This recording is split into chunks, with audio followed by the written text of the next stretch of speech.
Bapa, kami siap untuk mendengarkan firman-Mu. Mari Kau berbicara kepada setiap kami. Kami buka telinga kami hanya untuk firman. Berikan hati dan telinga seorang murid, supaya setiap firman yang kami dengar, itu dapat terekam di dalam hati kami, dan iman timbul dari pendengaran, dan pendengaran akan firman Kristus. Semua roh-roh jahat, semua kuasa-kuasa kegelapan, yang berusaha mengganggu konsentrasi kami, yang berusaha mencuri kebenaran firman Tuhan dari hati dan pikiran kami sehati, kami ikat, kami tolak, kami usir di dalam nama Tuhan Yesus. Dan kami minta damai sejahtera-Mu Tuhan, yang melampaui segala akal, menguasai hati dan pikiran kami di dalam Kristus Yesus. Di dalam nama Tuhan Yesus, haleluya, amin. Silakan duduk Bapak Ibu yang kasih Tuhan. Selamat pagi semuanya. Baik, Bapak Ibu, hari ini untuk pertama kalinya saya mengkhotbahkan tentang akhir zaman kepada kita semua. Mari kita buka Alkitab kita dari Matius pasal yang ke-24 ayat yang ketiga. Tema hari ini adalah apakah saudara siap menghadapi akhir zaman? Kita akan baca bersama-sama ya. 1, 2, 3. Ketika Yesus duduk di atas bukit Zaitun, datanglah murid-muridnya kepadanya untuk bercakap-cakap sendirian dengan dia. Kata mereka, katakanlah kepada kami, bila manakah itu akan terjadi, dan apakah tanda kedatanganmu dan tanda kesudahan dunia. Nah, kalau kita baca ayat ini, kita sebaiknya mengetahui posisi Yesus dan murid-muridnya. Kalau kita lihat di peta, itu ketika mereka ada di atas bukit Zaitun, Yesus dan murid-muridnya, di depan mereka itu kelihatan dengan jelas bait Allah, bait suci, dengan segala kemegahannya. Dan ketika itulah murid-muridnya secara pribadi bertanya kepada Yesus. Yang ditanyakan, bila manakah akhir zaman itu terjadi? Dan apakah tanda bahwa kita sudah ada di akhir zaman itu? Ya. Nah, dan kalau saudara buka Alkitab saudara, kalau ada yang buka Alkitab elektronik, saya minta saudara bisa kasih tanda beberapa kata di ayat ini. Yang pertama, saudara bisa kasih tanda di kata bila manakah. Kedua, apakah. Ketiga, tanda. Keempat, kesudahan. Dan kelima, dunia. Kenapa kita perlu kasih tanda? Karena begini saudara. Jumlah kosakata di dalam bahasa Yunani, bahasa yang dipakai di dalam Perjanjian Baru, itu jumlahnya jauh lebih banyak dari jumlah kata yang ada di dalam bahasa Indonesia. Sehingga untuk menangkap maksud dari pertanyaan murid-murid kepada Tuhan Yesus, itu sulit sekali kalau kita tidak mengetahui makna dari setiap kata. Karena setiap kata yang disampaikan punya penekanan-penekanan tertentu, punya makna tertentu yang tidak bisa kita tangkap dari pertanyaan yang kita baca dalam bahasa Indonesia. Nah, waktu murid-murid ada bersama-sama dengan Tuhan Yesus, mereka itu melihat kemegahan bait Allah. Dan karena mereka melihat kemegahan bait Allah yang luar biasa, mereka bertanya kepada Yesus. Dan kalau kita ada di sana, tentu ketika kita sedang mengagumi kebesaran Tuhan dan kita menanyakan sesuatu kepada Tuhan, harapannya, jawabannya tentu adalah kabar yang menggembirakan. Dan itu juga yang diharapkan oleh murid-murid. Tetapi kita mau lihat apakah jawaban Yesus. Dari apa? Dari pertanyaannya dulu ya. Yang pertama yang kita mau lihat, ya, adalah kata bila manakah atau bahasa aslinya pote. Saya mungkin pronunciation-nya kurang pas, tapi saya bisa baca itu pote. Arti kata bila manakah atau pote itu bukan sekedar bertanya kapan, tetapi ini menegaskan kalau orang itu bertanya, itu nanyanya gini, kamu jangan main-main ya. Kapan barang itu datang? Ya, jadi tegas sekali, dia mau tahu kapan tepatnya. Murid-murid itu mau tahu, pertanyaan itu menegaskan kepada Yesus bahwa kami kepingin tahu kapan tepatnya akhir zaman itu datang. Kapan kesudahan dunia itu terjadi? Ya. Dan yang kedua, kata apakah yang arti dalam bahasa aslinya tis itu artinya sesuatu yang sangat detail. Jadi kalau tanda, misalnya saya pernah dengar satu quotes, dia bilang ini, tidak ada janji yang lebih tepat daripada janji matahari akan terbit esok hari, katanya begitu ya. Tapi matahari terbit esok hari itu, hari ini juga terbit, besok juga terbit, lusa juga terbit, minggu depan juga terbit. Jadi itu bukan tanda yang spesifik.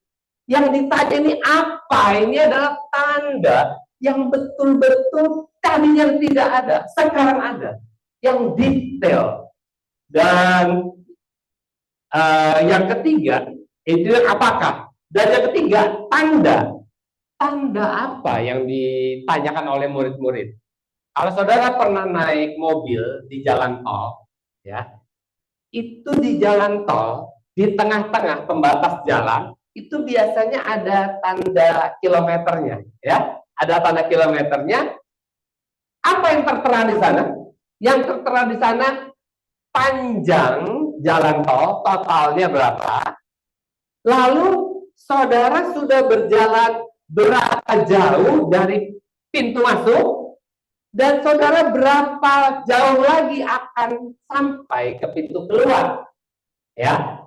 Nah, tanda yang ditanyakan oleh murid-murid ini adalah tanda kita ini ada di posisi mana dari peta zaman, peta rohani yang ada di Alkitab, itu posisinya di mana. Karena kalau tidak ada tandanya, kita ini nggak tahu ada di mana. Kalau kita di jalan tol, kita sampai mana? Kita bingung. Ada di mana kita ya? Tapi kalau kita di kota, oh saya ada sampai di PTC, oh saya ada simpang Polda, orang tahu posisi kita. Tapi kalau di jalan tol, kalau kita tidak punya tanda kilometer itu, kita tidak tahu posisi kita ada di mana. Dan yang ditanyakan oleh murid-murid, tanda apakah yang bisa ditangkap di mana posisi murid-murid pada saat itu. Kemudian yang keempat adalah tanda kesudahan. Artinya yang ditanya itu adalah akhir, penutup dari zaman ini itu apa. Dan yang terakhir kata dunia atau aion. Dunia ini yang diterjemahkan di sini maksudnya murid-murid bukan dunia secara fisik. Karena kalau kita baca di Alkitab, dunia secara fisik tidak akan hilang. Dunia hanya akan diubah jadi dunia yang baru. Jadi yang ditanyakan oleh murid-murid adalah kapan akhir zaman itu? Zaman yang tidak enak ini, kapan berakhirnya? Jadi, kalau kita gabungkan semuanya jadi satu, Matius 24 ayat ketiga, maka artinya demikian. Kata mereka, katakanlah kepada kami, kapan tepatnya itu akan terjadi, dan satu tanda apa? Satu saja. Tanda apa yang kelihatan dengan jelas, detail, spesifik, yang bisa kami pakai sebagai sebuah acuan, sebuah dasar bahwa kesudahan akhir penutup dari peta zaman, dari peta rohani yang ada tertulis di Alkitab, apakah itu yang menjadi patokan tanda kedatanganmu atau kesudahan dunia? Jadi itu yang ditanyakan oleh murid-murid kepada Tuhan Yesus. Nah, apa tandanya bahwa kita ini sudah sampai di akhir zaman? Ada di mana posisi kita hari ini? Dan untuk mengetahui bahwa kita ini semakin hari sudah semakin mendekati akhir zaman, tentu setiap hari kita semakin mendekati, satu hari demi satu hari kita semakin mendekati, tetapi murid-murid minta tanda yang jelas. Memang pasti mendekati, tapi sampai di mana? Dan yang menarik, saudara perhatikan, Tuhan Yesus tidak pernah menjawab, menceritakan hal-hal ini kepada orang banyak. Dia hanya menceritakan hal-hal tertentu yang penting-penting kepada murid-muridnya ketika mereka sedang sendirian, tidak ada orang lain. Dan saya percaya demikian juga dengan kehidupan kita. Seringkali orang tanya sama pendeta, Pak, tolong doakan gini, apakah saya harus begini, apakah saya harus begini, boleh nggak saya gini, boleh nggak saya pindah luar kota, saya buka usaha baru. Saya mau beritahu, seringkali Tuhan tidak bicara kepada orang lain. Seringkali Tuhan lebih banyak bicara kepada kita secara pribadi ketika kita sedang berdua dengan Tuhan. Ya, jadi saudara perlu punya waktu berdua dengan Tuhan. Dan saudara bisa mengetahui apa kehendak dan rencana Tuhan dalam hidup saudara. Dan di sini Yesus benar-benar bukan hanya menunjukkan satu tanda, tapi dia menunjukkan banyak tanda kepada murid-muridnya. Zaman. Tapi justru tanda yang pertama dan yang paling utama yang Yesus berikan seringkali diabaikan oleh orang. Dan orang justru melihat hal-hal yang lain. Kalau kita baca Matius 24, mulai ayat yang ke-1, terus sampai yang ketiga, ketika pertanyaan itu diajukan, orang ketika mau tahu jawabannya, biasanya mereka langsung lompat ke ayat yang ke-6. Kita coba baca ayat yang ke-6 sampai ayat yang ke-8. Kamu akan mendengar deru perang atau kabar-kabar tentang perang, namun berawas-awaslah, jangan kamu gelisah, sebab semuanya itu harus terjadi, tetapi itu belum kesudahannya. Sebab bangsa akan bangkit melawan bangsa, dan kerajaan melawan kerajaan. Akan ada kelaparan dan gempa bumi di berbagai tempat. Akan tetapi, semuanya itu barulah permulaan penderitaan menjelang zaman baru. Pertanyaannya, kenapa orang lompat ke ayat yang ke-6? Kenapa orang tidak baca ayat yang ke-4? Bukankah tanyanya itu di ayat yang ketiga? Bukankah kalau tanya ayat yang ketiga, mestinya kita baca jawabannya di ayat yang ke-4? Karena banyak orang tidak memahami jawaban Yesus di ayat yang ke-4. Apa yang katakan Yesus di ayat yang ke-4? Yesus bilang begini. Yesus bilang, waspadalah. Dalam bahasa Inggris disebut take heed. Dalam bahasa Yunani disebut blepo. Artinya, dengarkanlah baik-baik. Dengarkan dengan seksama. Lihat baik-baik. Kalau orang itu sedang mau menegaskan sesuatu tuh sepertinya dia mau kasih tahu tuh dia pegang lehernya dan dia nggak dengerin ya. Ya, kalau orang tua sama anak itu sambil tunjuk-tunjuk dipelototin matanya ya, dengar ya Pani. Ya gitu ya. Jadi Yesus mau menarik perhatian murid-muridnya. Jadi dia bilang, perhatikanlah, waspadalah, camkan baik-baik. aku mau ngomong sesuatu. Lalu dia bilang apa? Dia bilang, let no one deceive you. Jangan ada yang sampai bisa menipu kamu. Jangan sampai ada yang membohongi kamu. Ya. Don't let anyone fool you dalam bahasa Inggris. Jangan sampai kamu bisa dibodohi. Ya.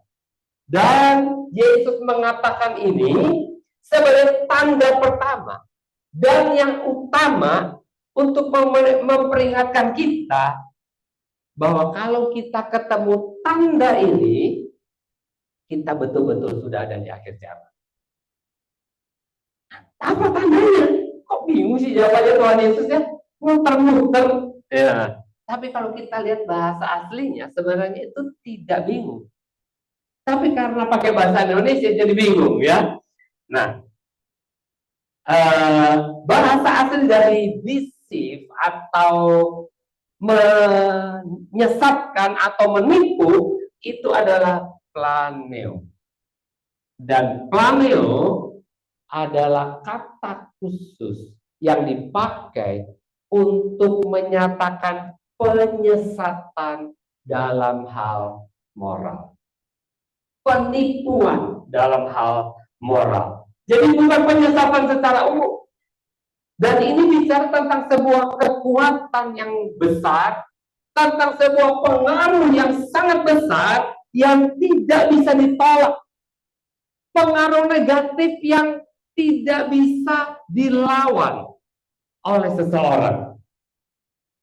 Dan pengaruh yang negatif ini, kalau terus-menerus dibicarakan, diomongkan, itu akan mempengaruhi setiap orang yang mendengarkannya.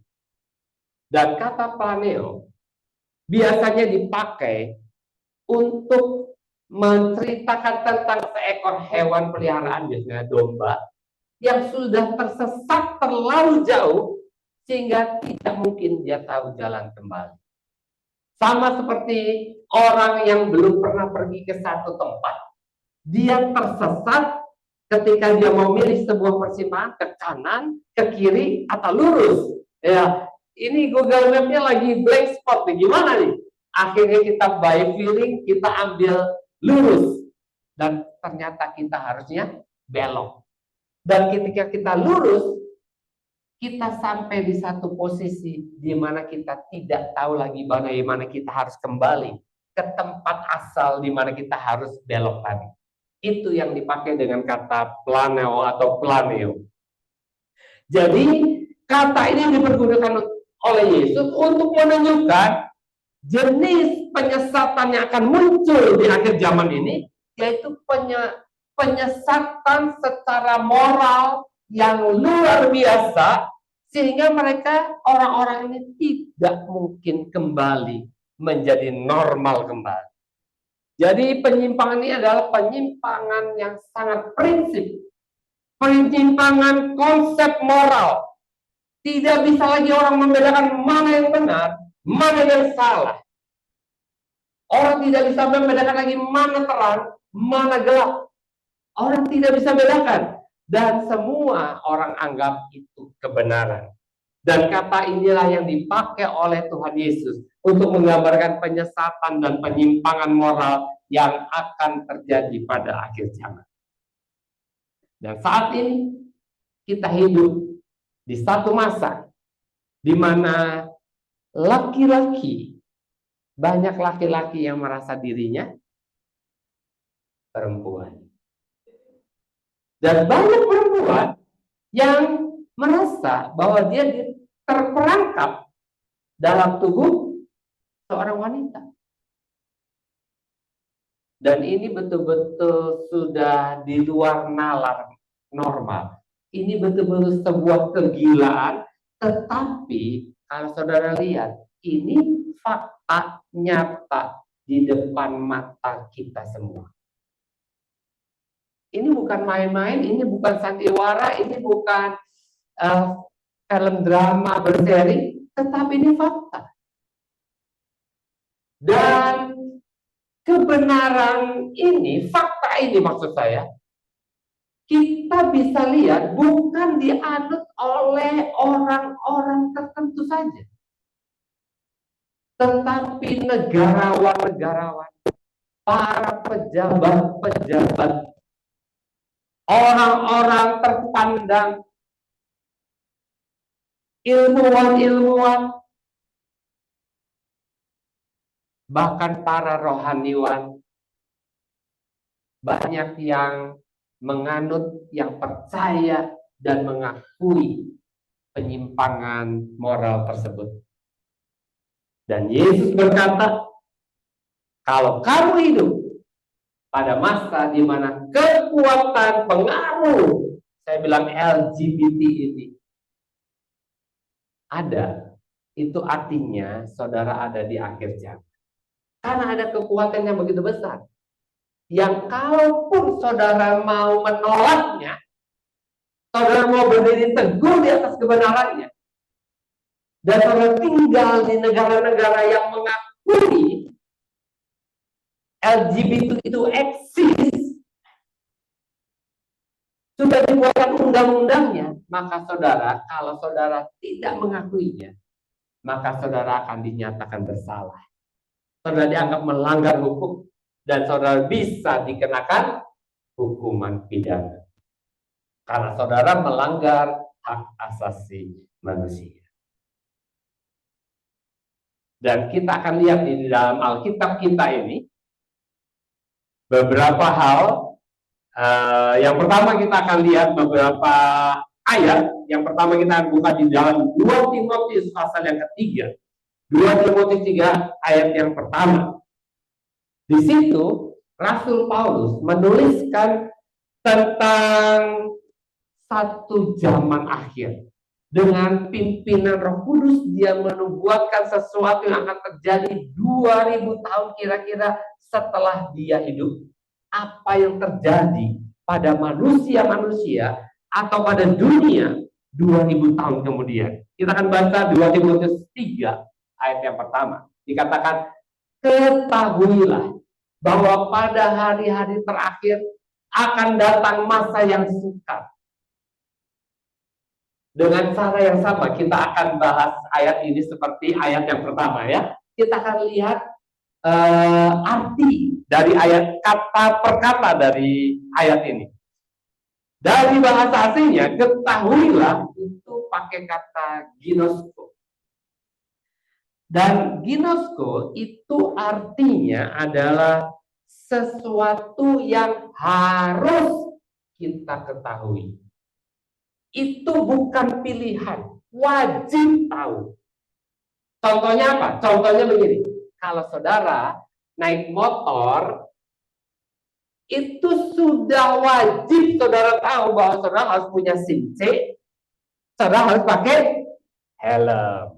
Ya, ada nggak orang nggak pakai helm dan tidak punya SIM C? Banyak, tapi mereka tahu persis. Mereka tahu, mereka sengaja melanggar, tapi mereka tahu. Nah, kata ketahuilah di sini, itu artinya kamu wajib tahu. Entah kamu mau percaya atau tidak, tapi kamu harus tahu. Apa yang harus kamu tahu? Bahwa pada hari-hari terakhir. Kalau kita baca ayat ini ya, kita baca bahwa ketahuilah bahwa pada hari-hari terakhir akan datang masa yang sukar. Tuhan itu tidak kurang kerjaan untuk bikin satu ayat untuk nakut-nakutin kita orang percaya. Karena Alkitab ini ditulis untuk orang percaya.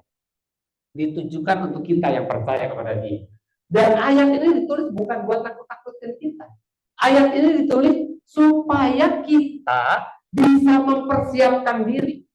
Supaya ketika satu hari kita menemukan saat-saat seperti itu, kita tidak kaget. Kenapa? Sudah tahu. Sudah ditulis di Alkitab ya. Jadi dikatakan ketahuilah pada hari-hari terakhir. Kata terakhir di sini pakai kata eskatos. Kalau saudara yang punya basic teologi ya, saudara tahu ada ilmu yang namanya eskatologi. Eskatologi adalah ilmu yang mempelajari tentang akhir zaman. Dan kata di sini, kata akhir itu menunjukkan sesuatu yang paling akhir sebelum kesudahannya. Jadi kalau Agustus itu tanggal 31 itu eskatos. Ya, terakhir karena besoknya sudah bulan September. 31 Desember itu eskatos. Karena besoknya sudah 1 Januari tahun yang baru. Jadi eskatos itu adalah sesuatu yang paling terakhir. Dan kata eskatos ini menunjukkan tentang akhir zaman.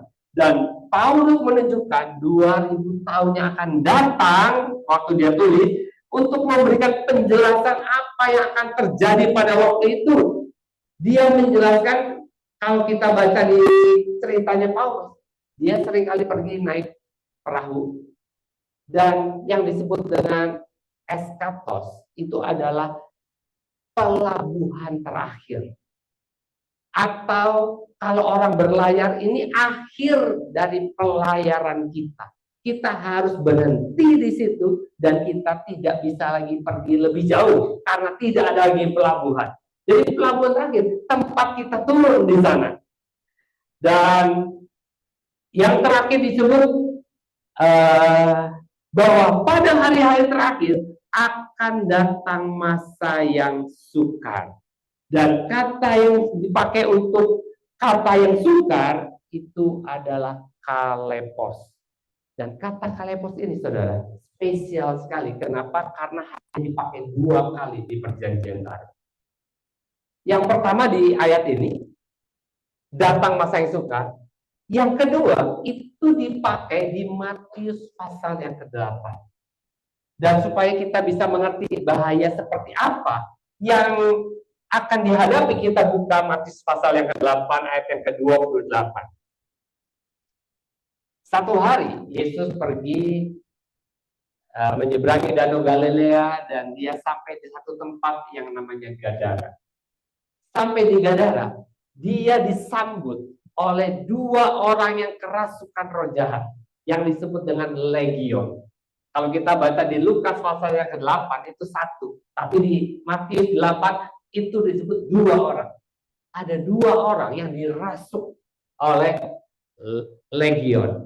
Dan daerah Gadara itu adalah daerah satu-satunya jalan satu arah dari Yerusalem untuk menuju ke lewat dari Danau Galilea mau ke Yerusalem, itu harus lewat jalan itu.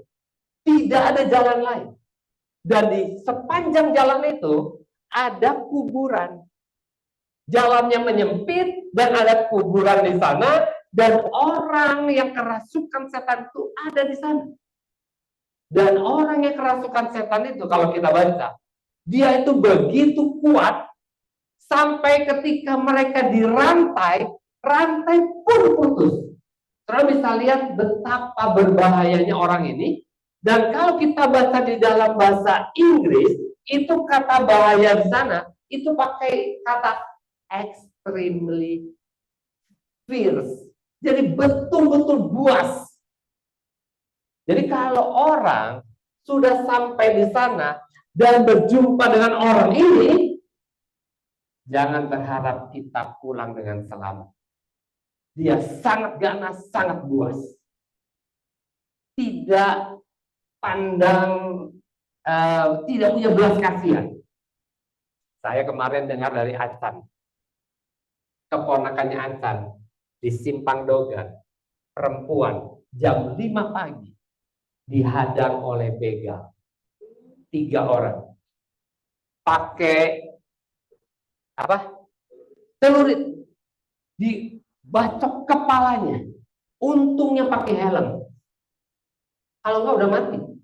Dia lari, dikejar, dicelurit lagi, kena tangannya.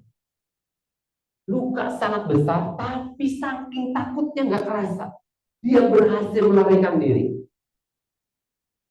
Dihadang 3 orang, ini perempuan. Sedang mau ngantar tahu pagi-pagi. Sampailah dia di apotek K24 Dan dia akhirnya dibawa ke rumah sakit, dioperasi langsung tangan. Dan orangnya, salah satu dari 3 orang itu yang bacok itu ketangkap. Waktu saya lihat wajahnya, ngeri sekali. Matanya buas sekali. Saya membayangkan orang yang dirasuk legion ini jauh lebih buas lagi. Karena legion 6.000 setan dalam satu orang, saudara bisa bayangkan. Dan itulah yang kata inilah yang dipakai oleh Tuhan Yesus. Ketika dia menggambarkan bahwa pada hari-hari terakhir akan datang masa yang sukar. Masa yang sukar, masa yang penuh dengan bahaya.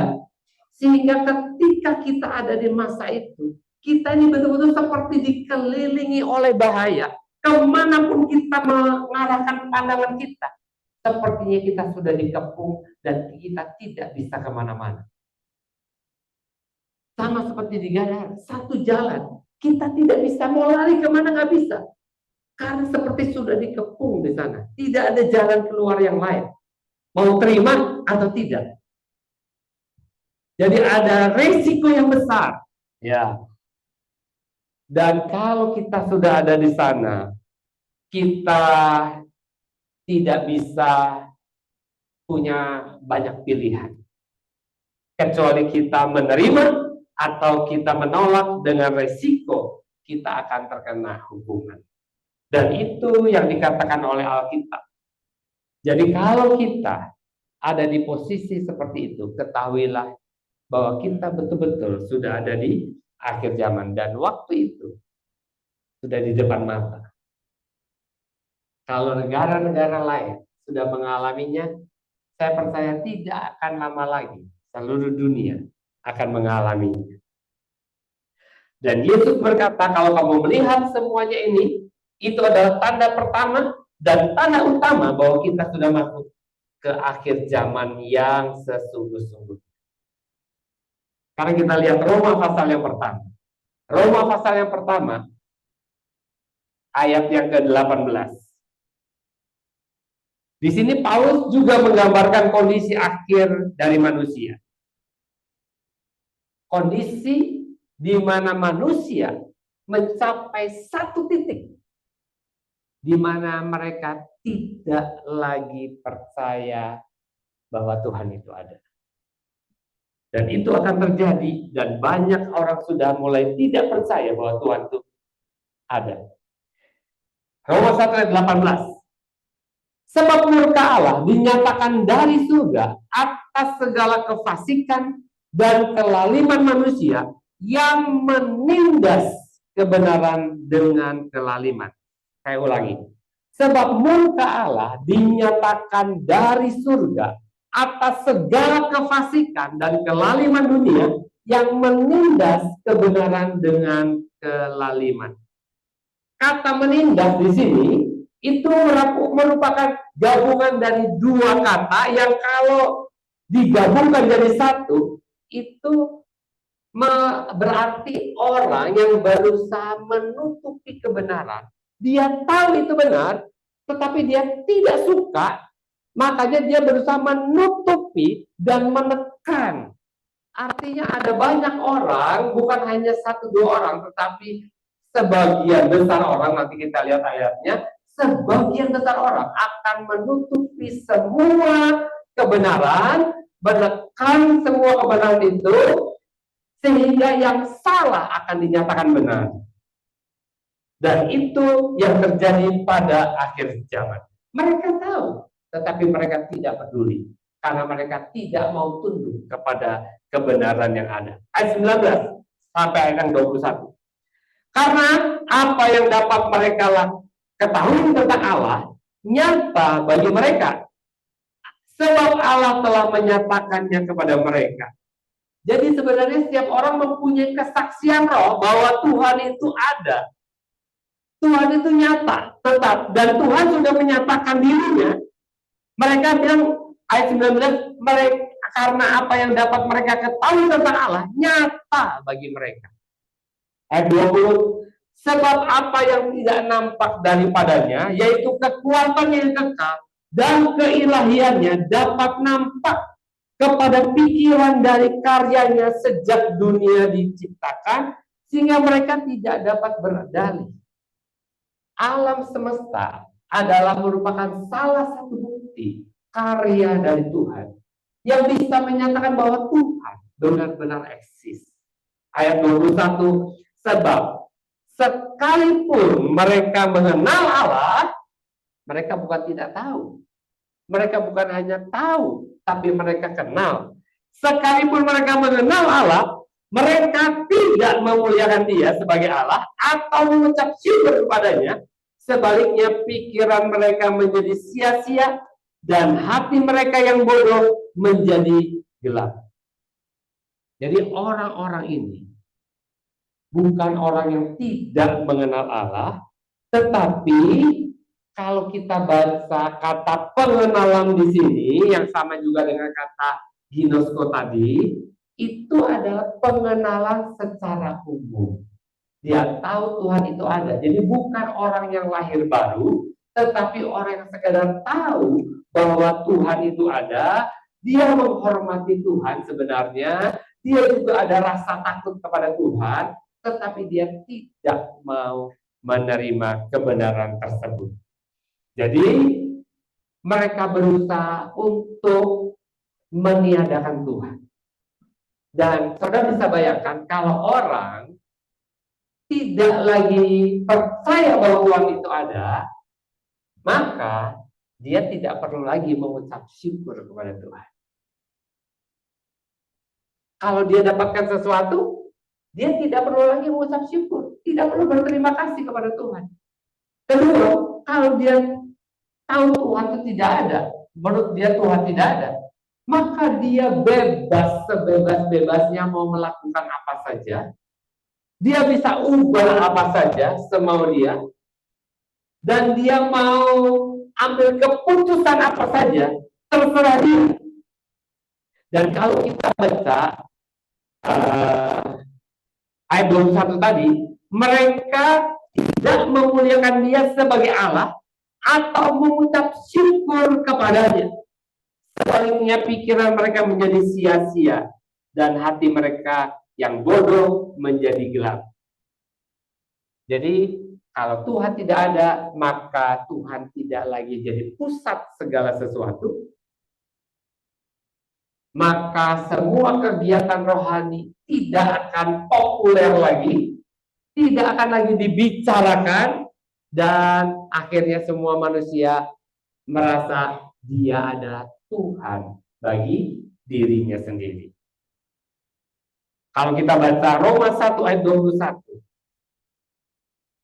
terjemahan Easy to Read Version dibilang begini, their ideas were all useless.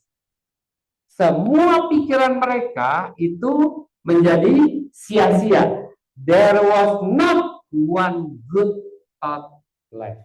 Tidak ada satupun, kata Alkitab, pikiran yang bagus tinggal dalam diri mereka kalau mereka tidak percaya Tuhan. Di dalam kebodohan mereka.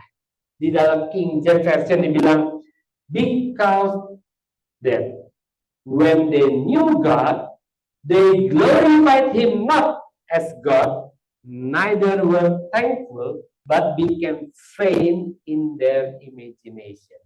Jadi pikiran mereka selalu memikirkan hal yang sia-sia, and their foolish heart was darkened. Dan kalau kita baca kata heart di sini, bukan yang dimaksud bukan hati. Kalau kita baca bahasa aslinya, dia pakai kata kardia, artinya jantung. Jantung gunanya apa? Memompa. Apa yang dipompa? Kemana? Seluruh tubuh.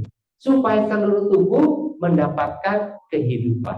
Tetapi yang di sini kalau kita baca, dia memompa kegelapan. Kegelapan itu terus dipompa sampai seluruh kehidupan manusia, semua aspek kehidupan manusia jadi gelap. Dan katanya sebuah kebohongan, kalau dikatakan terus-menerus, lama-lama jadi jadi kebenaran. Dan suatu kebenaran kalau tidak pernah dibicarakan, lama-lama menjadi sebuah kebohongan. Dan itu yang dilakukan oleh orang-orang pada akhir zaman. Mereka, kata ayat 22, berbuat seolah-olah mereka penuh hikmat, tetapi mereka telah menjadi bodoh. Mereka menggantikan kemuliaan Tuhan yang tidak fana dengan gambaran yang mirip dengan manusia yang fana, burung-burung, binatang-binatang yang berkaki empat, atau binatang-binatang yang menjalar. Ini sebenarnya Paulus menuliskannya secara terbalik. Dulu, awal-awal, manusia ketika mereka tidak mengakui Tuhan sebagai pencipta, mereka mulai menyembah. Yang disembah pertama apa? Yang disembah pertama binatang-binatang yang menjalar. Bulan, ya, yang disembah kelabang, yang menjalar-menjalar itu yang disembah. Tetapi dengan berjalannya waktu semakin orang semakin pintar, yang disembah bukan lagi yang merayap, yang disembah kaki empat. Ya, itu apa? Sapi, lembu, ya. Dan ketika manusia semakin pintar, mereka tidak sembah yang kaki empat, mereka sembahnya yang bisa terbang. Ya, jadi mereka mulai dari binatang menjalar, kaki binatang empat, dan akhirnya burung-burung. Dan kalau kita lihat beberapa negara yang Roma misalnya, mereka memakai lambang burung sebagai Tuhan mereka. Jadi mereka menyembah binatang-binatang. Tetapi hari ini, setelah manusia sudah semakin pandai, pintar, mereka tidak lagi menyembah binatang, yang disembah apa? Manusia. Mereka menyembah manusia. Dan ketika mereka menyembah manusia, mereka mengidolakan manusia, maka muncullah orang-orang suci. Orang mulai berdoa untuk orang-orang suci. Tapi Tuhan, itu Tuhan yang memang memberikan kebebasan yang sebebas-bebasnya kepada manusia. Tuhan menciptakan manusia serupa dan segambar dengan Tuhan dan memberikan free will kepada kita. Kalau kita mau menyembah yang bukan Tuhan, Tuhan tidak pernah memaksa. Tuhan tidak pernah memaksa seseorang untuk menyembah Tuhan. Tetapi ketika kita mengambil keputusan untuk tidak menyembah Tuhan, itu berarti kita harus juga berani mengambil konsekuensi dari keputusan yang kita ambil. Atau kalau kita lihat di Alkitab, ketika bangsa Israel mengambil keputusan untuk tidak menyembah Allah, yang membawa mereka keluar dari tanah Mesir, mereka mulai menyembah lembu emas.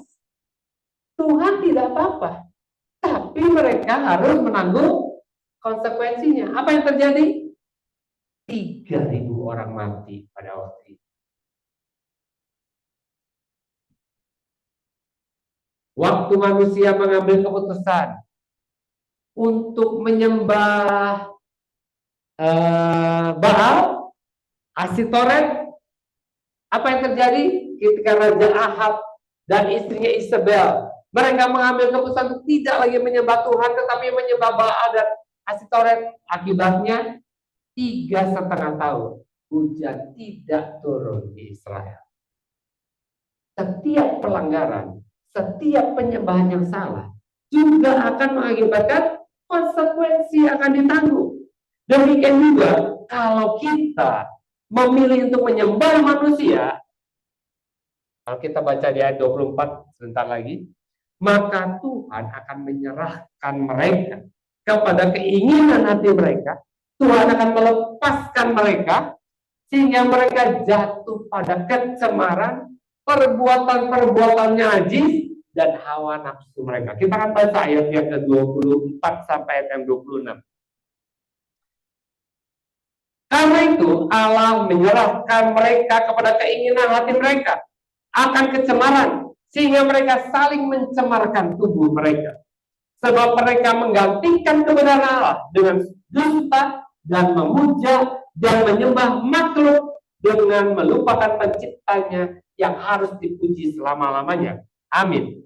Karena itu Allah menyerahkan mereka kepada hawa nafsu yang memalukan, sebab istri-istri mereka menggantikan persetubuhan yang wajar dengan tak wajar. Demikian juga suami-suami meninggalkan persetubuhan yang wajar dengan istri mereka dan menyala-nyala dalam birahi mereka seorang terhadap yang lain, sehingga mereka melakukan kemesuman laki-laki dengan laki-laki. Dan karena itu mereka menerima dalam diri mereka balasan yang setimpal untuk kesesatan mereka, dan karena mereka tidak merasa perlu untuk mengakui Allah, maka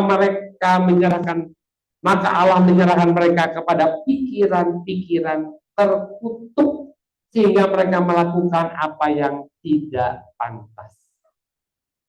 Kalau kita baca kata pikiran-pikiran terkutuk, bahasa aslinya itu adalah adokimos.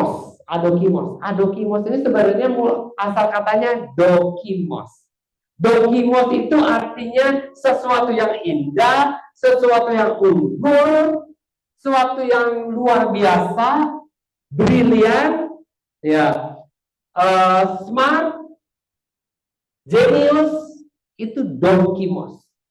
Tetapi begitu ditambah A di depannya, jadi kebalikannya semua.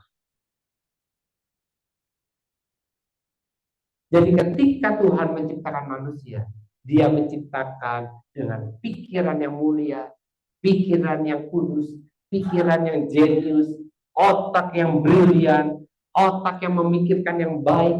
Makanya kalau kita baca di Filipi 4 ayat 8 bilang, semua yang baik, yang benar, yang suci, yang kudus, yang mulia, semua yang suci, yang sedap didengar dan patut dipuji, pikirkanlah semuanya itu. Tuhan kepingin pikiran kita kembali kepada pikiran yang pertama kali diciptakan oleh Tuhan.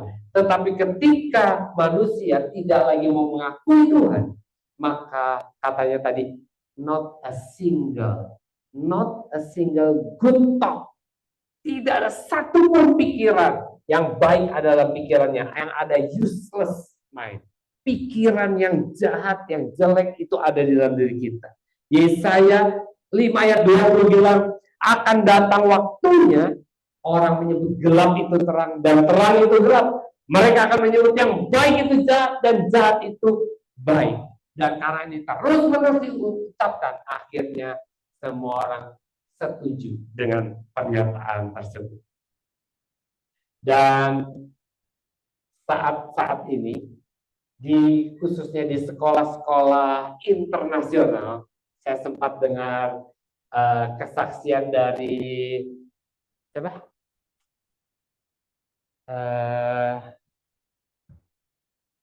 dari seorang presenter yang mau memasukkan anaknya sekolah di sekolah internasional di Jakarta. Siapa? Oh, Daniel Mananta, betul. Ada 3 kamar mandi. Kamar mandi laki, kamar mandi perempuan, satu lagi nggak jelas. Lalu sekolah bilangin, iya, di sini kami tidak pernah mau menyalahkan orang. Kalau anak-anak itu merasa laki-laki, ya masuk ke tempat laki-laki. Kalau mereka merasa perempuan, walaupun fisiknya laki-laki, mereka boleh masuk ke tempat yang perempuan. Tapi kalau mereka merasa mereka di tengah-tengah, mereka boleh masuk tempat yang satu. Dan Daniel Manta bilang, itu membuat saya tidak akan balik lagi ke sekolah itu. Dan saya percaya bukan cuma satu sekolah itu yang seperti itu. Bayangkan kalau kita punya anak, kita sekolahkan di sekolah yang seperti itu. Setiap hari mereka bergaul dengan teman-teman yang seperti itu. Guru-guru yang punya konsep seperti itu. Kira-kira keluar dari sana gimana anak kita? Ya seperti itu. Dan itulah akhir zaman. Siapkah kita menghadapi masa-masa seperti itu? Itulah sebabnya kenapa gereja sangat penting. Itulah sebabnya kenapa desa sangat penting. Itulah sebabnya kenapa kesan sangat penting. Itulah sebabnya kenapa saudara sangat penting untuk mengerti firman Tuhan. Karena saudara harus punya prinsip pengertian yang betul-betul benar sesuai dengan firman Tuhan, sehingga saudara bisa mendidik anak saudara. Saudara bisa memberitahu orang-orang di sekeliling saudara tentang kebenaran ini. Karena kalau bukan dimulai dari kita, dari mana? Orang yang mengenal firman Tuhan itu adalah orang yang paling benar. Mungkin kita belum sempurna, belum bisa melakukannya, tetapi secara pikiran kita yang paling benar kalau kita percaya Alkitab. Makanya saya dorong setiap saudara jangan sampai nggak ikut dekat, dan jangan sampai saudara tidak bisa jadi pengajar. Saudara perlu bisa jadi pengajar karena di tangan saudara generasi kita di bawah terletak tanggung jawab kita. Bagaimana generasi di bawah kita itu tergantung kita.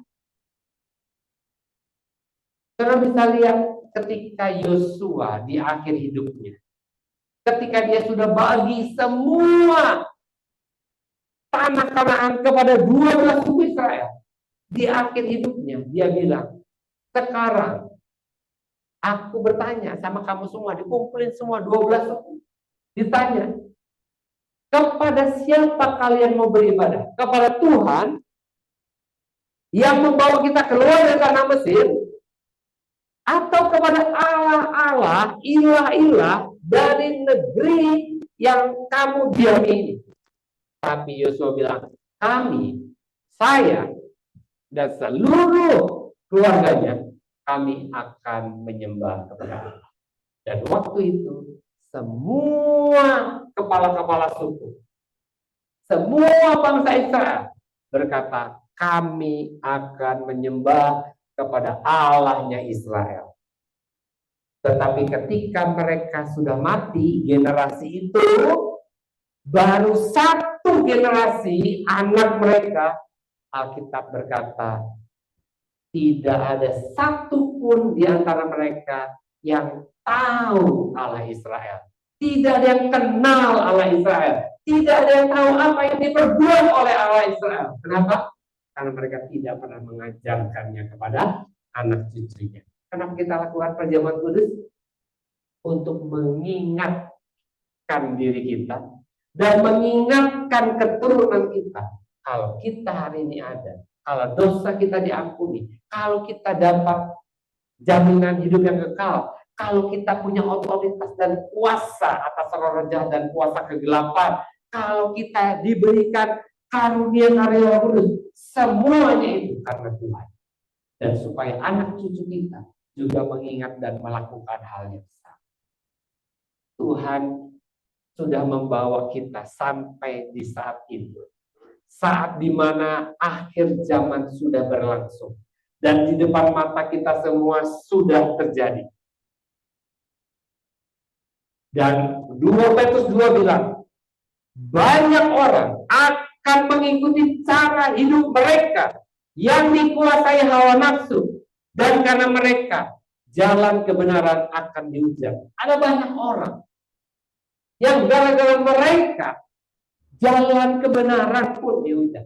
Nah, tugas kita, orang-orang percaya, bukan hanya untuk sekedar diselamatkan, mau peroleh jaminan, tetapi kita juga harus menjadi garam dan terang. Kita harus menjadi contoh dan teladan yang baik, sehingga nama Tuhan dipermuliakan. Selanjutnya dikatakan ini, ada orang yang akan murtad.